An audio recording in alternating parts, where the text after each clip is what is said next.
আসসালামু আলাইকুম guys, welcome back to my channel. দেখেন কালকে ঈদ আর আজকে কি পরিমাণে বৃষ্টি হইতেছে, ঝিরিঝিরি বৃষ্টি হইতেই আছে।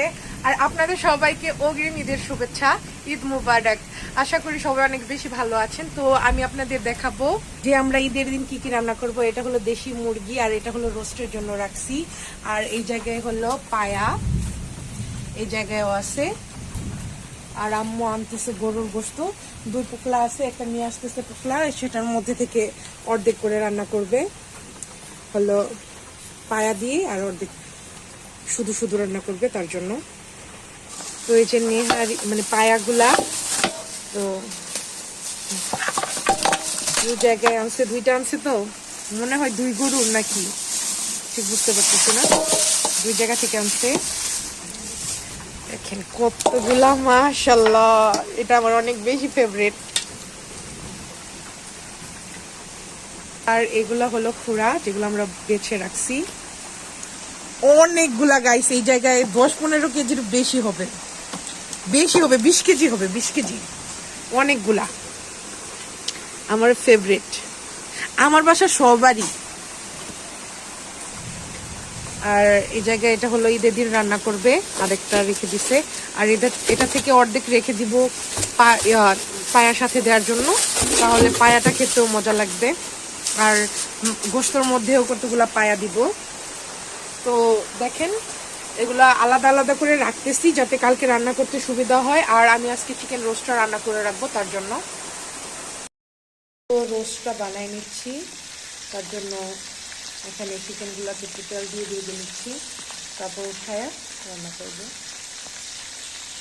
হালকা ব্রাউন কালার করলেই হবে, বেশি মুচমুচে করবো না, নয়তো শক্ত হয়ে যাবে।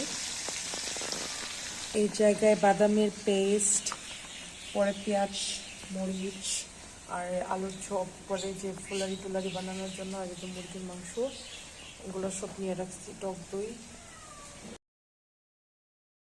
আমার চিকেন রোস্ট প্রায় রান্না করা শেষ। তো এখন রান্না করব শুধু হলো পেঁয়াজি, বুট, আলুর চপ, বেগুনি, আর পরে এই চিকেনটা রান্না করলেই আজকের মতো রান্না করা শেষ হয়ে যাবে। ওই জায়গায় আমার আম্মু আবার টমেটো, ডাল, মাছের মাথা দিয়ে মুড়ি ঘন্ট এগুলা রান্না করছে। তো আজকের এই এগুলা রান্না করলেই শেষ হয়ে যাবে। তো আমার চিকেন রোস্টটা কিন্তু অনেক সুন্দর হয়েছে, কালারটা অনেক সুন্দর হয়েছে, গ্রান অনেক সুন্দর। এই যে আমার রোস্ট রান্না করা শেষ।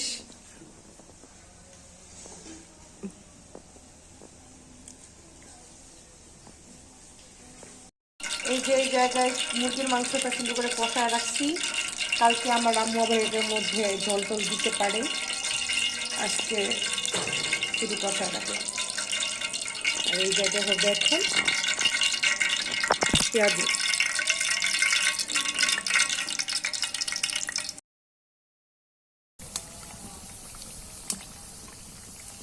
আর আমি আর আমার আম্মু হলো পিঠাগুলো ভেজে নিচ্ছিলাম, কারণ কালকে অনেক সেমাই টেমাই পোলাও টোলাও রান্না করা হবে, এত সময় পাবো না, তার জন্য আগের দিনই পিঠাগুলো ভেজে রাখতেছি।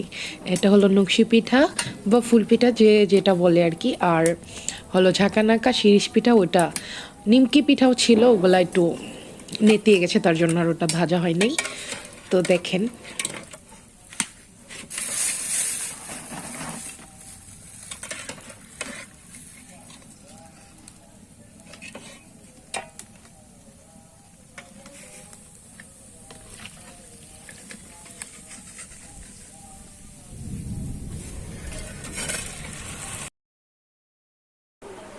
আর আমি এখানে 2টা কেক বানাইছি, এটা হলো আমার ফুপির জন্য আর এটা হলো সঙ্গীতার জন্য, মানে সঙ্গীতা ওদের সবার জন্য, আমার খালামণিদের জন্য। তো এই 2টা কেক বানিয়ে রাখছি, আমি ঈদের দিন নিয়ে চলে যাব ওদের বাসায়। তো আজকে এই পর্যন্ত, আল্লাহ হাফেজ, সবাই অনেক বেশি ভালো থাকবেন, ঈদ মোবারক।